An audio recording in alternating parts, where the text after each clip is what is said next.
How's everybody doing today? Good, good. Morning off right? We appreciate you all being here, and I'm very excited for this conversation with the Miss Lovely Ayana Gray. And we're really going to dive into it. So if you're familiar with the book, we're going to dive into everything surrounding it, and then also just give Ayana a chance to give you more context into why she chose to storytell the way that she did. So, let's get into it. All right. What drew you to Medusa specifically out of every myth that you could have reimagined? So, I don't know, some of you all may have had like a Greek mythology phase when you were a kid. I've always thought Greek mythology was really cool. Can y'all hear me? Is it okay? Okay. So I've always liked Greek mythology, but I've always thought the monsters were more interesting than the heroes, right? And then when I started reading about Medusa, I learned that she and her backstory is not necessarily what we've always been taught. We see this monster with snake hair that can turn men to stone, but actually her story is a lot more tragic. And then I thought about, there are a lot of parallels between what happened to her and what happens to a lot of young black girls and black women. And to me, the story told itself from there. So I've always been interested in her, and then I'm a writer, so this is what I do. Exactly. And as we talk about you reimagining it, but also taking elements from the original myth, is there something that you kept in there on purpose that might have been uncomfortable or that you felt that still needed to be, crucial to the story? Yeah, there's unfortunately some violence, a specific type of sexual violence that is a part of Medusa's real mythology. I wanted to handle that with a lot of care. I didn't want to sensationalize anything, but I felt like, especially, I think if there hasn't been, there's going to be a tribute to Aaliyah this weekend, and Aaliyah was a really big inspiration. And I've had people say, oh, we shouldn't name R. Kelly, we shouldn't talk about him. And I'm like, no, we should name him, and we should name every, not just man, every adult who has preyed on a child or a young person and start putting that out in the light. So I debated not having that in the book, and then I felt like it was really important to not look away from what happens to Medusa. I think the uncomfortable conversations are so necessary because in a way it helps with healing any personal trauma that you may have. And as you talk about, we're afraid to name these people, in a sense, it's sort of still protecting the abuser. There's a lot of shame. I mean, I understand why, like, especially people who've survived this kind of trauma don't want to talk about it, but I think it's then the responsibility of people in their community to name and shame those who perpetrated the harm. I agree. Yeah. And as we talk about that, and I really like this next question because Black girl rage and Black women's rage has been such a topic within storytelling. There's been so much media that has come out that has explored that topic. And as we talk about things that are uncomfortable or things that are taboo, and I don't even want to call it taboo, it's just the real raw emotions that we feel that we're so often demonized for feeling that way. So how did you decide where Medusa's rage ends and where humanity begins in your version? So the story begins, those of you who've read it, some of you don't have it yet, we start by seeing Medusa, the Medusa we all know, and seeing her rage. And then what happens is the story goes back in time to when she was a girl. She goes from being Medi the girl to Medusa, and there's a transition that happens. But the whole time you're with Medi. The story's through first-person perspective. So you're in her mind, and you're seeing all these moments where people in power around her, harming people she loves, and you're seeing that anger build and build and build. And I've said this before, we're in crash out culture right now. We love seeing a crash out, like a reel or a TikTok where somebody loses it, but we never see the moment that builds up to that moment that would make us empathetic and say, wait, why, especially with Black women, why is she crashing out like this? There's usually a valid reason, but we never see the build. So I wanted in this story for you to see from the beginning Medi being mistreated, Medi having her power taken away, seeing her sisters and her mom mistreated, so that by the end of the story, when she fully crashes out, you're like, oh, I'm on her side. And again, I love the topic of that because there's such a backwards and outdated culture surrounding how we are supposed to feel about things and the way that we're vulnerable, the way that we're angry.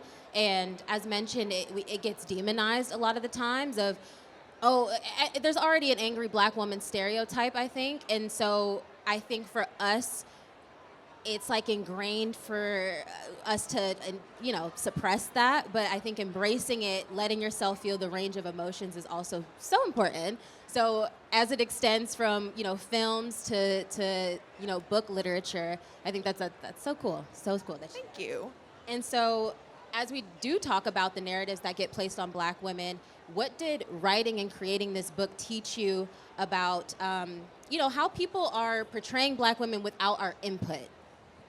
So rage was one of the things, but this book's been out for almost 6-7 months now, and it's interesting because Medi is 17, and then she becomes 18, and I've had so many readers be like, "I'm so frustrated with Medi's choices," and I'm like, well, yeah, she's growing into being a woman. I think people turn 18 and we say, you're an adult now. You just need to know how to do everything. And a lot of times, like, if you're, maybe a little bit sheltered or from a small town and suddenly you're thrust into the world, you don't know what you're doing. And I think we're really impatient with young people. We don't give young people a lot of space to grow and figure things out. And it's been interesting to have to tell people, well, you're frustrated with her, but remember, she's a young woman who has lived on an island, been very sheltered, and she's suddenly out in the world having to figure out her emotions. We all know what it's like when you had your first crush and you don't know how to navigate that. Your first sexual experiences, if your parents didn't talk to you positively about sex, you have to figure all that out by yourself.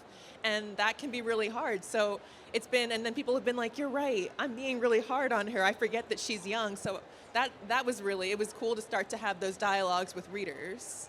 Yes, and as we get into the characterization of it, why was it so important for you to center a dark-skinned Black woman at the helm of the story?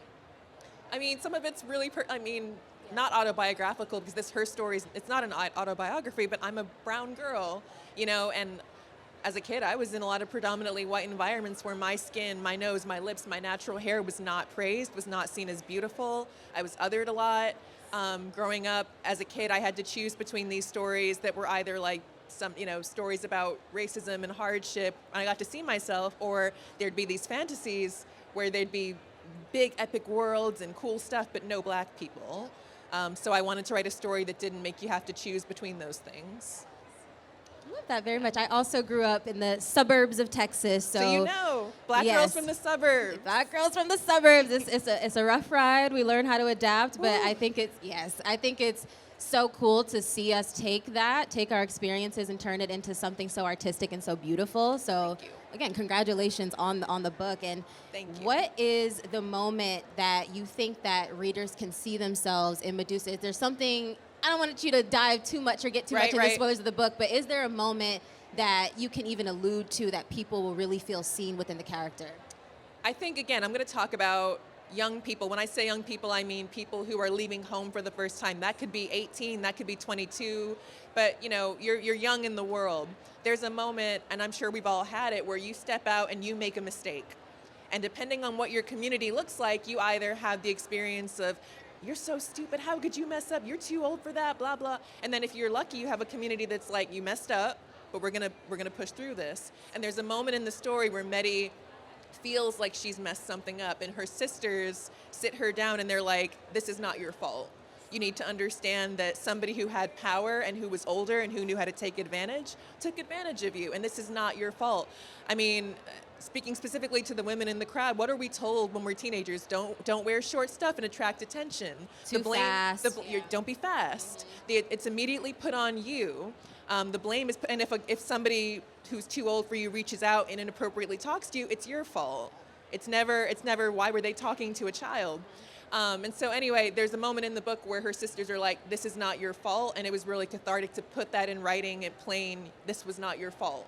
And you don't blame yourself for that. And I keep saying young women because I'm a girl, but to be clear, this happens to young men as well, and we definitely do not talk about that in our community. So I want to be clear that young people who are naive are sometimes prey to people who know how to take advantage, and I think we should talk about it more.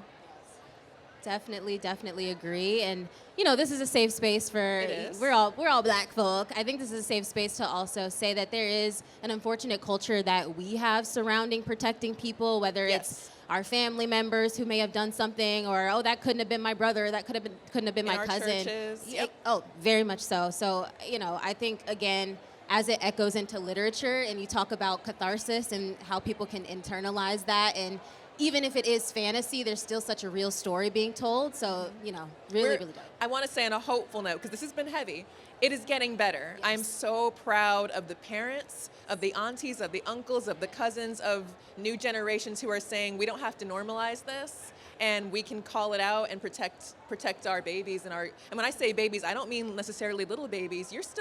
I'm still my parents' baby. I'm 33 and I'm still their baby. Same, So, I love my mommy. I mean, like, we can protect our loved ones, our sisters, our brothers, our cousins, our neighbors, people who we grew up with, and look out for them. Amazing. And we're doing better about it. Yes, and to end this, I love how you've championed for the next generation, even if it's through a character or the next generation of storytellers.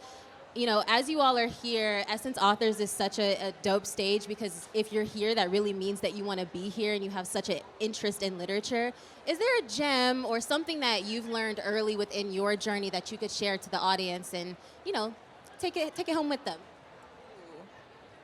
For the writers who are here, if you are like, oh, I've got a book idea and I just don't know how to, my advice is always read. Like, every book has a lesson to teach you if you're willing to learn. Even the books you think are trash. Why is it trash? Ask yourself that. Every book has a lesson to teach you. And so that's my big thing, is read. And also, I think I needed to hear this. Let yourself do something badly. And I'm not just talking about writing. If you want to try something new, you want to get into pottery or photography, or you want to try a new sport, or let yourself do it badly. It doesn't have to be perfect, but if you do something consistently over time, you will become really good at it. It just takes patience and wait for that glow up. I get to be here at Essence. This is like a dream come true, but this is like a 10-year journey to get to here, and people didn't see the 10 years, they see this moment, but it's quiet. One of my sorority sisters said, grow like a tree, quietly and slowly, and I take that to heart. So be patient and wait for the glow up. As a perfectionist, I needed that. Yes, clap it up. Clap it up. I think I internalize that a lot. I think also within my culture, I'm Gen Z, I think we're so afraid. Thank you for the claps. I think we're so afraid of being cringe or not being good at something or failing in Y'all public. have more pressure on you, Yes, because everything's on the internet, everything's permanent. Mm-hmm. So I think people are really hard on Gen Z, and I'm like, if we had phones back in the 90s or the 80s when y'all were doing your stuff, it'd be very different. To be real. Thank you. I feel seen, feel visible. Thank you so much for this conversation. I hope you guys took so much from it as well. And thank you all for listening so attentively. So, enjoy the rest of your Essence Festival experience, and clap one more time for Ayana Gray. And also, where can people pick up your book? One sec. Yeah.